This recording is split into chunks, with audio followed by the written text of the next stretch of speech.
For some reason, Tsunade wants Team 7 to do a cooking challenge. She tells them to meet her at her house and bring an ingredient to add to the meal. And for some reason, Kakashi is the judge. Naruto brings super spicy miso ramen because he thinks that's what they're supposed to bring. Sasuke brings something fancy. Sakura puts a lot of effort into making hers look good, but really she just wants to impress Kakashi. After everyone is done cooking, they sit down to eat. Kakashi takes a bite of Sakura's food and pretends to like it. Then he takes a bite of Sasuke's food and pretends to not hate it. Finally, he looks forward to trying Naruto's super spicy miso ramen. As Naruto serves Kakashi his bowl of ramen, he tells him, "Don't forget, it's super spicy." Kakashi takes the first bite and immediately starts sweating. He takes off his mask and scarf, revealing that he has a really bad Naruto is worried that his ramen might be too spicy for Kakashi, but Kakashi assures him that it's fine, he just needs to take a break. Kakashi then announces that he has made up his mind. He declares that Naruto's super spicy miso ramen is the best because he likes instant noodles.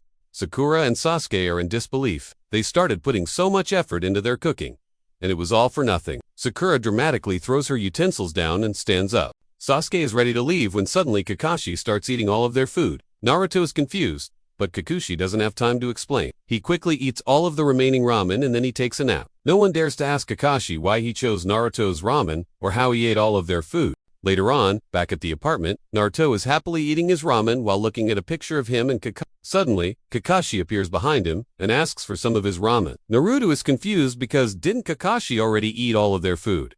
Well, apparently not. He eats all of Naruto's ramen and then he goes to bed. Naruto is exhausted from the day, so he goes to bed as well. The next morning, Tsunade checks up on Team 7 to see how they are doing. She is very happy to see that they are working together.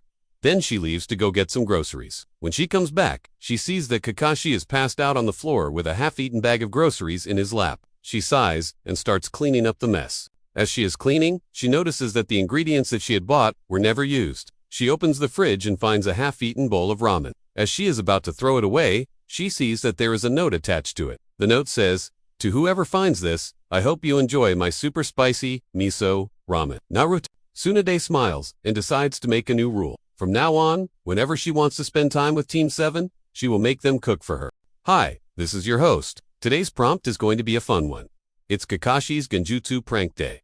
This story is not canon. It does not follow the storyline of the original series or any of the sequel series. This is an alternate universe where Kakashi decides he has had enough of Naruto's constant pranks and decides to use a simple genjutsu to prank Naruto all day long. Kakashi Haddock was done with Naruto's shenanigans, done with his pranks, and most importantly, done with cleaning up said pranks. He was, however, more than happy to use some of his own jutsu to play a few harmless pranks on the hyperactive Knuckles. Like when he swapped his reflection with Sasuke in every mirror around the village, or when he made all the ramen bowls in our SFAV ramen shop vanish right before his eyes, leaving the poor kid with nothing but a steaming hot bowl of noodles and no way to eat them. Or even when he gave him a frog voice that just wouldn't quit. But Naruto was a persistent little minnow, and after a whole day of wondering why everyone was staring at him like he was a pervert, he finally caught on to Kakashi's little genjutsu tricks. And once he did, he got his sweet revenge. You see, earlier that day, while Kakashi was busy turning Naruto's hair green with a simple flick of his wrist,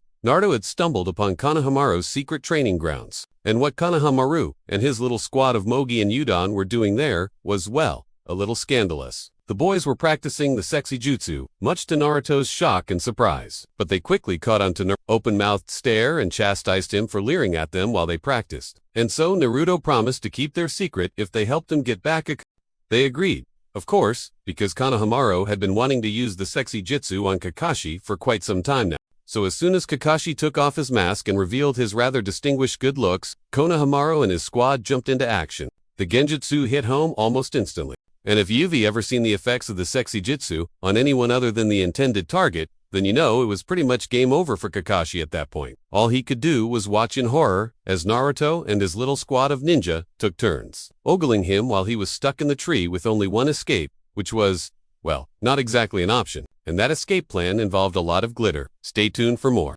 It's time for the annual Leaf Village dance competition. Everyone's talking about it. Even Kakashi's excited. Apparently, he has legendary rhythm. Yeah, no one's ever asked him to dance before. Well, that's about to change. Naruto runs up to him, all excited.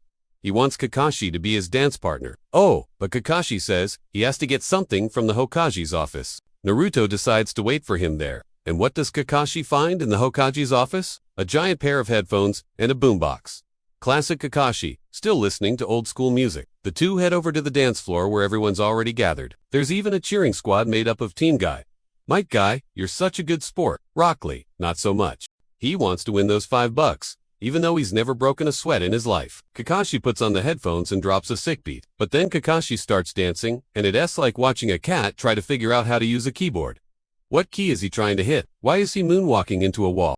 Naruto tries to help him out, but even he can only do so much. Kakashi needs some serious dance training, like the kind you can get from a TikTok dance guru. So while he's getting his chakra siphoned by that weird tree, Naruto decides to teach Kakashi the sexy jutsu dance, complete with the spinning kick. At least now, he's moving to the beat. Suddenly, Rock Lee pops out of nowhere and does a back. This is gonna be easy. He dances like he's fighting, all wild and crazy with lots of flashy arm movements. And then he starts breakdancing with weights on. Talk about dedication. Maybe Kakashi can still win. All he has to do is copy Rock Lee's moves. Maybe not. Still, he tries. And even though he can't dance, at least he can appreciate the music. That's what matters, right? Not winning, just having fun. Fun for everyone except for Rock Lee. He throws a tantrum when he finds out Kakashi copied him and stomped off to sulk in his room. And who's the winner of the Leaf Village dance competition? You'll never guess. It's none other than Shikamaru Nara. Of course he won. He does this every year, and I think we just found out why. As long as you've got that Shikamaru brain, you're guaranteed to win. Now, we want to hear from you. What do you think of Kakashi's dance moves? Share your thoughts below, and thanks for watching. See ya!